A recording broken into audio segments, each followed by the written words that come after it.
Now, what really is the game plan for the United States? What are the possible military options? To talk about this, joining us today is a very special guest. We have with us Mike Pederson, who's a former Marine Corps pilot. Thank you so much for joining us, Mr. Pederson, over here. And I'd like to begin by asking you about what really are we looking at when President Trump, who has stated on social media that if Iran doesn't meet his 8 p.m. ET deadline tonight to reopen the Strait of Hormuz and reach a deal, a whole civilization will die tonight, never to be brought back again. And he's added that he doesn't want that to happen, but it probably will.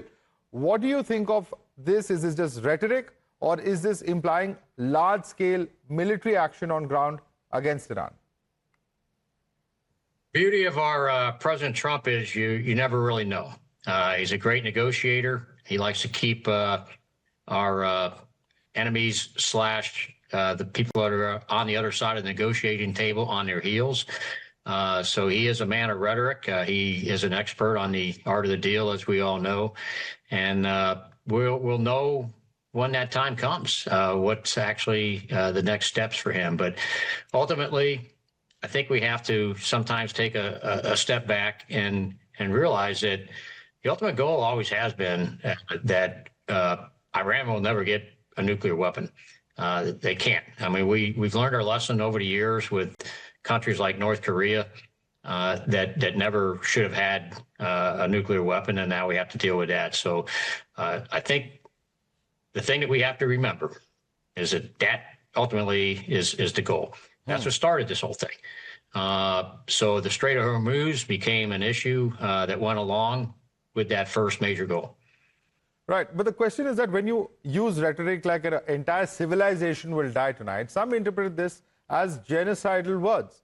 Now, isn't this an example then of publicly calling for civilian casualties as part of a broader military action, and how can that be justified? It's not justified, and I'm pretty sure President Trump, again, he likes to use words, which words have never killed anybody. He is the master at negotiating. He is the master at bringing people to the bargaining table, and he's very, very good at it. So we will see how this plays out. But he uses rhetoric sometimes that maybe half our country wishes maybe he didn't. But we're still very proud of him. He is a leader. And again, the ultimate goal here is that Iran will never have a nuclear weapon, and we're well on our way to that quote-unquote mission, if you will. Because it's not just, people from inside the U.S. or outside. It's from within his own party. You have the Senate Minority Leader Chuck Schumer, who sharply criticized President Trump, saying, this is an extremely sick person. Each Republican who refuses to join us in voting against this wanton war of choice owns every consequence of whatever the hell this is. What is your response to Senator Schumer's strong attack on President Trump and his description of this conflict as a wanton war of choice? Well, Senator Schumer is pretty far left of where I stand and over half of our country. So sometimes his rhetoric could also be looked at with a tilted head. His party is not in power in the United States. The Republican Party is. Our leader is still President Trump. We have faith in him. I know the media likes to, I'm looking for the right word on how to maybe elevate and create a little more friction sometimes than there is. Again, words have never hurt anybody. President Trump is the master at negotiating, and that requires words are the weapons at that time.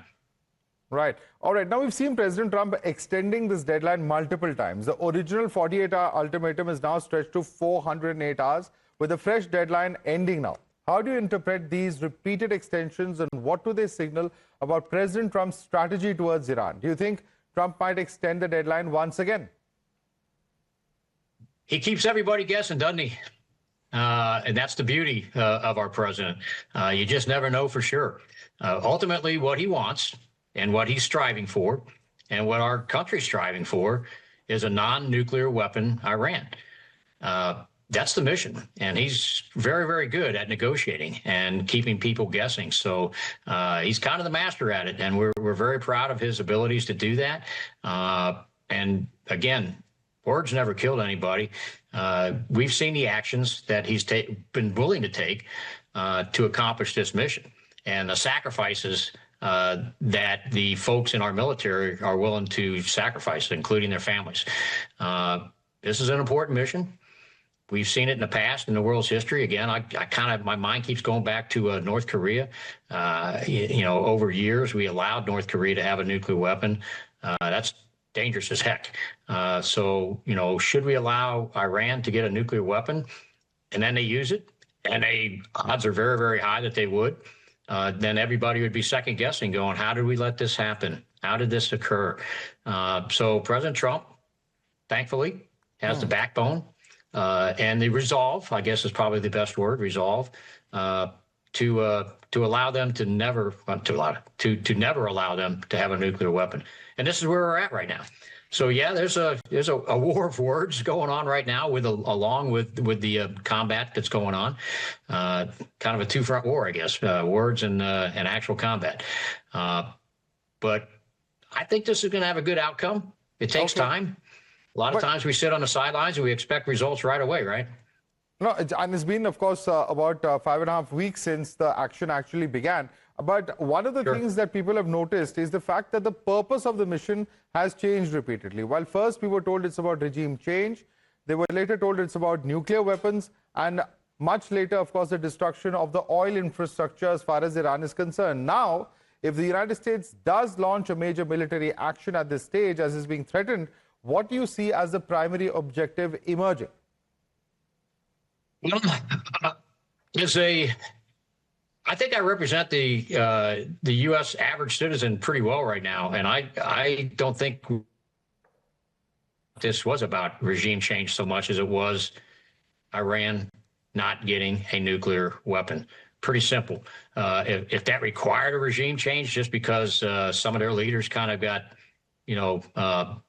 deleted, I guess is maybe a good word, along the process, then so be it. But again, I'll go back to what the main mission is, and I don't think it was regime change. It was always at the beginning about Iran not having a nuclear weapon. They did not want to allow us to get to that resolve.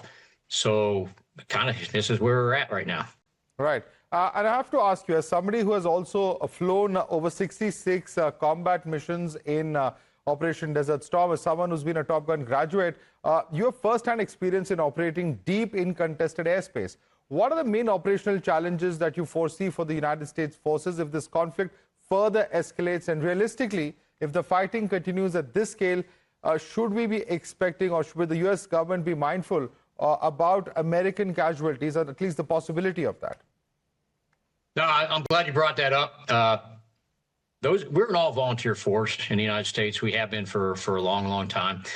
So those of us that choose the armed services in our country, we know the risks. We also know that we're very, very well trained.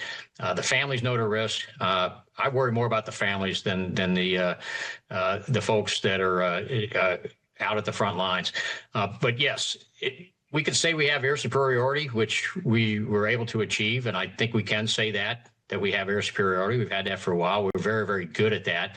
But you're never going to have 100% control over a surface-to-air threat. So that's always going to be there. Even after 6 weeks of extensive bombing that we did over Kuwait, 24 hours a day, day and night, there were still, even near the end there, threat of surface to air. And in my case, I had several close calls, a little bit of the AAA once we got down low to try to ascertain targets. Shoulder fired SAMs are always a threat because you don't have an electronic early warning and heads up on that.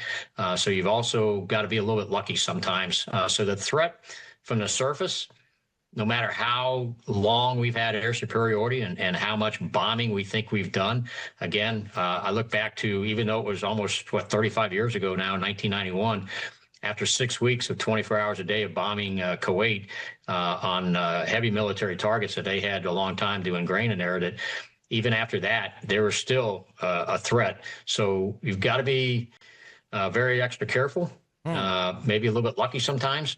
And you've got to be willing to pay that price if it comes to it. So we've gotten very, very good, but that risk is always going to be there. Right. And, it's very interesting that you mentioned the modern air superiority as well as the suppression of enemy air defenses. But in the case of Iran, a lot has been spoken about how US has pulverized Iran and their air defenses. But the recent F-15 episode, while of course it demonstrates US's ability to extract its pilots using technology, so on and so forth, do you also feel that somewhere that vulnerability, the risk that you spoke about, continues to exist when it comes to the case of Iran? I'm sorry, I don't understand the question there at the end there. I'm sorry, could you say that again? No, I'm just saying that you spoke about the possibility of risk. In the case of Iran, a lot has been spoken about how the Iran air defenses have been impacted hugely by the United States.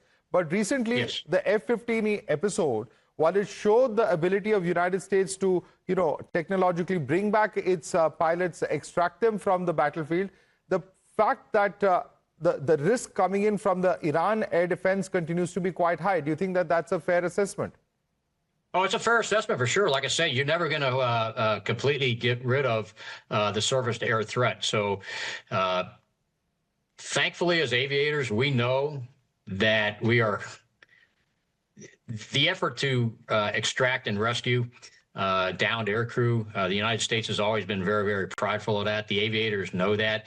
I know when I was flying, I didn't want to get shot down because I knew how massive the rescue effort would be. And I didn't want to put, rescuers in that position. So, but it happens. As well as you train, as good as your lookout is, as good as your defenses are with chaff and flares and your training, it can happen. And obviously we saw this happen. We don't know right now what took down that F-15E Strike Eagle. My guess, from having close calls during Desert Storm, was possibly a shoulder-fired SAM, but I don't know how low they were. I mean, you had to be kind of low for that, medium altitude down low. We'll know soon enough on the debriefs of what brought that down. Maybe we won't know for a long time what brought it down, and I don't think we need to advertise that very, very quickly on what actually the cause was. But my guess, possibly a shoulder-fired SAM. I mean, that's the thing that can catch aviators by surprise if you're not looking right there, because there is no indication in the cockpit that a radar is locked on you. So that's something that you might have had to have a little bit of luck that you were looking in the right position at the right time. Those missiles can come onto an aircraft pretty fast, and that could have been it. So I don't know. We may know. We may never know. But again, that risk of getting shot down, no matter how long we think we have had air superiority, is always going to be there. But that's a risk that us aviators are willing to take. Right. And Mike Pederson, former Marine co-pilot, I'd like to thank you so much for joining us and sharing with us your experiences and, of course, your analysis of the situation on ground there in Iran. Thanks so much indeed.